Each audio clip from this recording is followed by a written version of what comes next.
Hello and welcome to Blocks Live TV. Today is Wednesday, February the 20th. We're now live with the latest in the crypto world. It's 9:30 a.m. in New York City, 2:30 p.m. in London, 11:30 p.m. in Tokyo, and 3:30 p.m. here in Malta. Well, cryptocurrencies have settled down after approximately $15 billion were added to the total market valuation, which peaked at slightly more than $136 billion yesterday. Let's take a closer look at some of the key indicators in today's Crypto Now live show as the dust settles after this bullish move. The cryptocurrency index CCI 30 has settled down just slightly below the 2,300 point level. It is up 5% year to date and nearly 20% in the green month to date. The 30-day Bitcoin volatility index has reacted the most to the recent market rise, with an increase above the 2% level. Trading activity has slowed down slightly and the 24-hour traded volume indicator remains elevated at nearly $30 billion. The Bitcoin dominance indicator has returned towards the 52% zone after dropping yesterday during the market surge. The top 5 digital assets show mixed performance. Bitcoin is virtually unchanged as it's retreated slightly below the $4,000 level. Ether is down by 1.4% as it trades around the $145 mark. XRP's correction measures at nearly 2%. EOS jumped by 5% to more than $3.70, and Litecoin posts a gain to trade at more than $49. The Coin 360 heat map shows a generally mixed picture, as a number of assets are slightly down following the market surge. According to the token spread website, the XMO exchange has the biggest buy and sell side difference for the Bitcoin dollar pair at close to 0.5%. The Gemini and Bitfinex exchanges post the top intermarket spread of nearly 3%. Today we'll take a look at some of the characteristics of Bitcoin Gold. This digital currency is a hard fork of Bitcoin and it trades with the ticker BTG. The fork occurred on October the 24th of 2017. This coin emerged as Bitcoin mining became more centralized due to complicated hardware that took over the mining sector.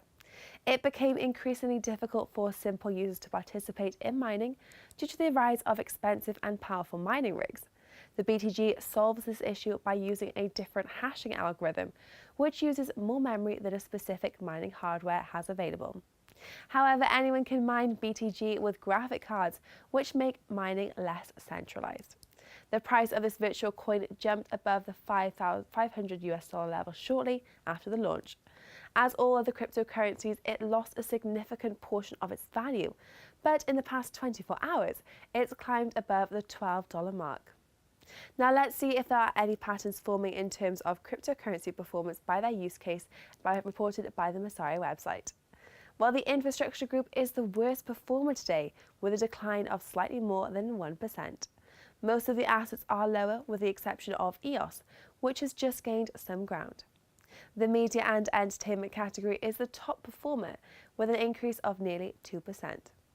The financial sector is barely in the green as the rising Binance coin provides bullish support. The currency category is nearly unchanged as coins show a mixed performance. And lastly, the services section has gained nearly 1%. The storage token is the most bullish factor in this section. Well, this is where the 5 major cryptocurrency categories stand so far on this Wednesday.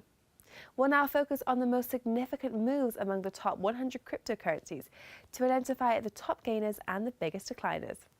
Some of the digital assets are on a pause following the surge, but others continue trending sharply higher. The storage token jumped by more than 100% over the past weekend. There was a correction afterwards, but the asset is on a rise once again, with a gain of 16%. The bullish run continues for Binance Coin, which has nearly doubled in value so far this year. This comes as the Binance DEX testnet is launched today. The asset trades at $11, a level last seen in September of last year. The Maker token has gained 8% to rise above the $600 level for the first time since November of last year. The Theta token has been on a bullish run over the past month, doubling in value to test the 10-cent resistance level. The Aurora token is known for its volatility and stands at more than 7% in the green. Now, more than half of the virtual coins are in the red, but there are no double-digit declines after the surge. Most of the past 24 hours have been calm for the ODEM token, but volatility has picked up recently, taking the asset towards the 20-cent price level. The Linky token is in a correction after yesterday's increase on a daily traded volume of 710,000 US dollars. The Eternity token has given up some of the recent gains, and it's 3.6% in the red. The Bytum coin shows a similar decline, and it's also in a correction. The Project Pi wraps up the list, and it's also down by nearly 3.5%. Just for most of the assets, this is a pullback after a recent bullish run. Well, these were the top 24-hour moves during the European morning trading session on this Wednesday. We'll now join our crypto experts, Jason Fernandez, CEO and co-founder of A Token, and Kevin Mirko, CEO of Coin Metro Cryptocurrency Exchange. Thank you both so much for joining us on the line today. Thank you, Jessica. Thanks, Jessica. Great to have you. So, Jason, we will start with you. Now, cryptocurrencies have stabilized after the most recent increase. An immediate pullback hasn't really followed. Where do you think the markets are heading next? So I think we're in a very precarious position right now. I would say I'm cautiously optimistic. Yesterday, we saw market volume increase by $8 billion in just like one day. And right now, we're still hovering at about $136 billion, which is a pretty fair amount. I think that BTC is testing the about a $4,000 resistance. I think it really needs to touch 5,000 before I would say that this recovery is likely to stick. I think really, if there were to be any major hacks or major bad news, that could definitely push the market down again. So I think we're in a really precarious position.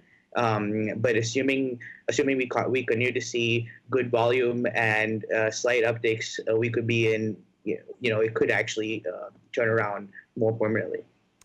Okay, and that's interesting. And Kevin, what do you think about that? Where do you think the markets are heading next? Do you agree with Jason at all? Yeah, I would say the market's been in a precarious situation probably for a bit of time. But yeah, I think the fact that we saw a large increase in volume in the last 24 hours ago, the record volumes in the last 10 months or so, and that we weren't able to breach that 4K level means that there was probably a lot of sellers hidden in that volume. So more than likely, in order for the market to move higher, we're going to have to hit a pocket of demand. And demand isn't going to sit right at a major resistance, which means we're probably going to see the market fluctuate a bit lower so we can find some buying interest. And yeah, 5,000 is definitely a very large psychological barrier. So getting above that 5,000 level, when we saw 5,000 break the first time, I think we got to 10,000 within, I don't know, it might have been days or maybe slightly over 2 weeks, somewhere around there. I don't remember the exact timing, but it happened quite quickly. Obviously, that was during quite a bubble, but still, the effect that psychological barriers can have on markets is quite large, especially when you're dealing with an immature market that deals a lot in hype more than, let's say, actual correlation to any real world events. So yeah, my view is generally the same. I do think we'll probably fluctuate lower to find some more demand before we can break 4,000, and 5,000 is definitely a key number to look at going forward. So 5,000, both of you have said, is kind of a key level to look at for a bull run or for a recovery. Various experts also insist the crypto market hasn't yet touched the bottom. Kevin, we'll start with you. Do you believe this is true as well? Yeah, I think they're probably accurate there. I don't think we've probably seen the lowest of the lows. That doesn't necessarily mean that before we see some more interim highs, we're going to see lower lows. But as far as a bottom, like we're never going to see a lower price again from the bottom that we saw recently, I would tend to agree with that, mainly because I think in order to push through, 5,000 is a barrier, obviously going up every psychological barrier you hit. And we're talking about, as Jason mentioned, if there is some type of, another hack or another CEO dying in India or whatever, those things can have a major effect on the market. And we're probably going to see something like that happen again, which means that all these things mean that we need to find pockets of buyers. So where do the buyers sit? Are buyers at 4,000? Are they at 5,000? Will they be at 6,000? There's probably much more buying pressure down below the most recent lows. So I tend to think that's probably true. From a macro perspective, I would agree with that assessment. And Jason, what's your thoughts? Do you think the markets have touched the bottom yet, or do you think we've got some way to go? So I think that yeah, it's possible that some coins could certainly anything could happen with any particular coins, but I think some coins have possibly hit their bottom, like Ethereum and EOS, for example. I think it's unlikely that these coins are going to, we saw we saw a flash crash with Ethereum that actually went down to like $14, which I highly doubt is ever going to happen again. And the main reason I'm saying that is because development continues to work continues on these platforms, both Ethereum and EOS. dApps continue to be coming online, and as there's more actual work and these cryptocurrencies are driven less by hype. The fundamentals will remain strong. So it's unlikely that you'll see like a massive drop in at least some of these really large coins.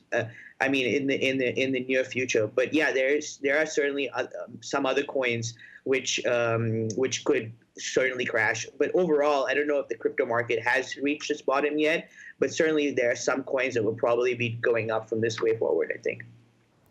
And I think what's interesting, and Jason will stick with you in this, is that the crypto king gave up some of its market share, but some of the major digital assets continue showing strong correlations with Bitcoin.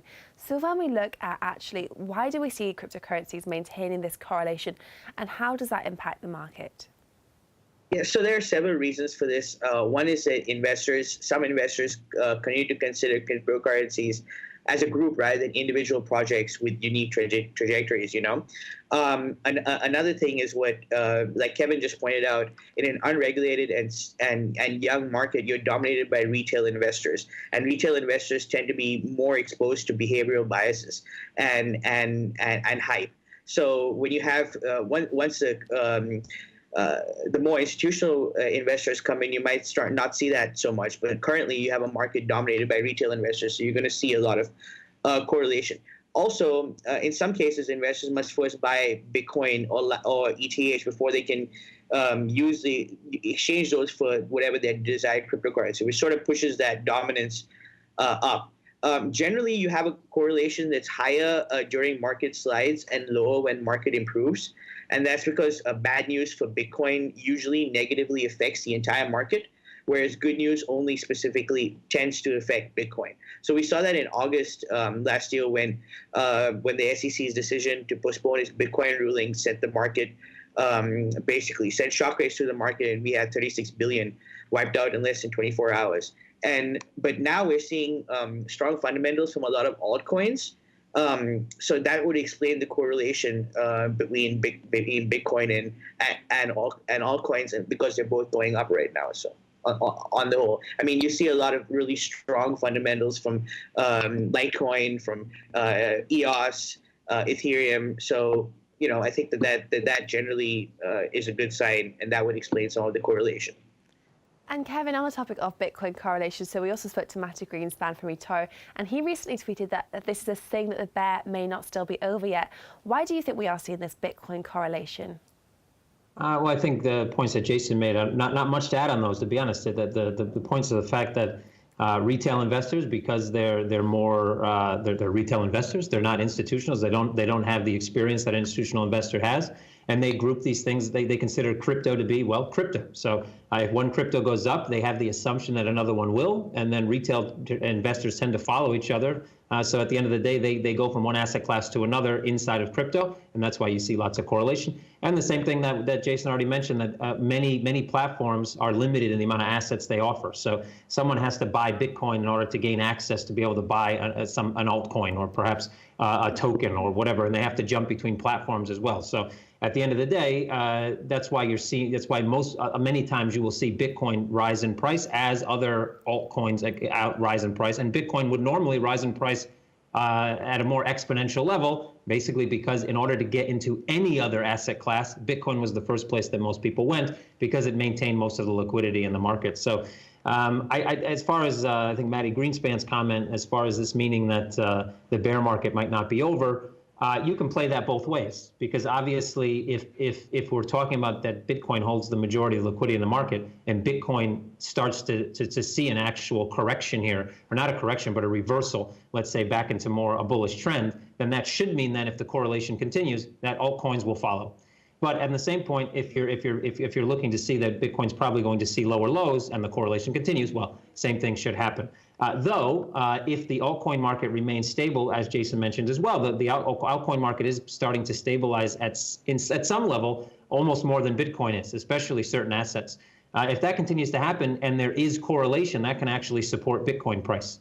So I don't think the correlation in and of itself doesn't mean we haven't seen or we're going to see lower lows.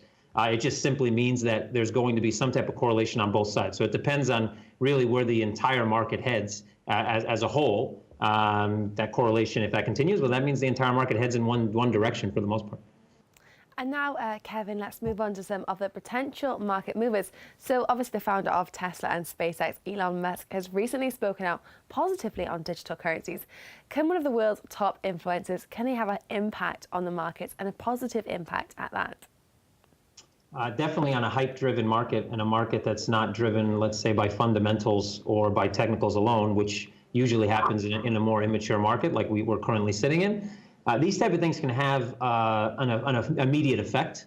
A lasting effect, probably not so much. The more hype that gets driven, the more people that come on. Again, because we're in a young market, we need eyes on the market. The more eyes on the market, the more participants that come into the market, the larger the market cap grows. The more the market cap grows, the more exposure it gets. The more exposure, the more eyes, et cetera. So we're in a bit of a hype-driven cycle. It was more of a hype-driven cycle a year ago, but we're still stuck in somewhat of a hype-driven cycle, even though now we do have some more focus on fundamentals. Fundamentals are starting to affect the market more than they were. There are more technical traders, meaning that technicals are starting to affect the market or drive players to place orders at similar levels because the technicals are starting to have more data. So all these things kind of play a role. So when anyone comes out, even on any other equity class, look, if Elon Musk came out and said that Walmart was a great stock and he likes to buy gold, it probably could have an effect on the market that day or maybe even the next day. But over the course of as more time passes, those type of comments have less and less of effect, especially as the market matures and we get more liquidity into the market as well. And Jason, what do you think if someone like Elon Musk to speak positively on cryptocurrencies, is that influential enough to have a positive impact on the markets? So I think Elon Musk has definitely shown that he has the ability to move markets with a single tweet. In fact, that was pretty much the whole reason the SEC went after him for posting some tweets about Tesla. What we haven't really seen, we're not really quite sure about, is how his tweets would affect the crypto market. But sure, as Kevin said, even if you were to say that Walmart is going to go well, there's a group of people that essentially practically worship Elon Musk and think he's a really smart guy. And basically anything that he says is going to cause a lot of interest. And right now, what we really need in the market is interest, because when the more people that come in, the more people that start thinking that they want to invest. And again, like Kevin pointed out, it is a young market. So these sort of hype-driven markets can really benefit from somebody like Elon Musk coming out. But remember, he's actually said that Tesla. He just recently came out and said Tesla isn't going to get into cryptocurrency at all. But he certainly validated the concept of it, and an endorsement from Elon Musk for cryptocurrency and Bitcoin in particular. I think that goes a long way for a lot of people that are especially not very sophisticated investors that might now think, oh, wait a second, Bitcoin, that's still going on, and might look into jumping back in. Okay, and Jason, if we also talk about some news releases that we have seen today, so the Samsung flagship, for example, that's revealed today. Now, it's rumored to have a built-in cryptocurrency wallet. Does this event have any potential to move the crypto markets or encourage some additional movement? So I think this move should actually be more significant than Elon Musk's statement. I'm not quite sure how the markets would see it, but I think if you actually look at it, Samsung is a massive player in the global smartphone industry. So it dominates the market with something like 32% of the market share, and that dwarfs Apple's market share, which is sitting at 22%. So if you have the largest smartphone manufacturer saying that they're going to integrate a crypto wallet onto their phone, well, look, we've seen this before with HTC. HTC said they're integrating a crypto wallet, but HTC and several other companies only add up to 4% of the market share. The HTC is in the other category. You compare that to Samsung, and that's 32%. So basically, when Samsung makes a move, people listen. And I think this is sort of goes back to the slow march of adoption worldwide. You have a lot of people saying cryptocurrency is wrong, unsustainable, but then slowly you see increased adoption. You see major players jumping in, and I think this basically goes towards that sort of trend in the market. Anna and Kevin, what do you think about this? Yeah, I tend to have similar thoughts. I think, as Jason pointed out, a lot of major players, we just talked about the other day about the JP Morgan coin and all these things where, and all these large institutions, Samsung being one of them, obviously, huge player, obviously, in the tech field, not just in cell phones, but these guys are in pretty much every industry. They pretty much own South Korea, right? So, you're talking about a huge company. So that shows that there definitely is interest in the underlying technology. And I do think, as I think even with banks, that the end game for them is probably about tokenization of assets. Imagine you're Samsung and you can create your own marketplace with your own basically token that underpins that marketplace. You can basically stop paying 3% to credit cards. You can stop worrying about SWIFT transfers. You can stop worrying about. There's so many applications that come from crypto that aren't related, let's say, to Bitcoin, Litecoin, Ethereum, and the assets that currently exist. So I think it shows a lot of potential for that. They understand. They see the end game. They see the end game. Well, they see their own end game, right? And whether their end game is the same as my end game or Jason's end game, that remains to be seen. But the technology, Bitcoin and crypto in general, meaning some type of financial instrument built on a blockchain, are here to stay. They're not going anywhere. And all these major companies and every bank in the world and every single financial entity will be involved in this some way, shape, or form. So in that way, it's bullish for the market 100%. Does that mean that and not only that, but as I said, Elon Musk saying something will get a lot of retail investors, really excited, right? Because he's Elon Musk and he made a lot of money and I haven't, so I should follow what he says. But the fact that now they have it in their phone and in the palm of their hand, that's a much bigger, let's say, impact over time than a tweet from Elon Musk. So it definitely is bullish, but I think it's, in my mind, over time, it's more bullish on the technology side and the fact that tokenization is coming than it is, generally speaking, on the Bitcoin, Ethereum, the current assets, the current market cap in general. Because you mentioned earlier on in today's show that the markets are still relatively new. This isn't and relatively small. This isn't small or new news. This is something which is potentially really big for the industry. Correct. I think anybody in any industry that's smart enough to be let's say, high up in that industry, whatever industry that is, sees the writing on the wall. So if you're just looking at the underlying technology to save money, to be able to expand your business, or to be able to, again, maybe get into other industries that you weren't able to get into, or simple if it's just, like I said, cost savings, anything. The people are starting to see the writing on the wall, and I think Samsung is large enough to take a risk. That's for sure, but they're also large enough to make an impact where that risk is lessened. They know if they do something, all those other guys that are on the other category, like HTC and all these other companies in the smartphone market, will probably follow. So it's easy for them to do, right? It's an easy risk for them to take, and if it pays off huge. So if I was heading up Samsung, I would have done this last year. But good on them for doing it now.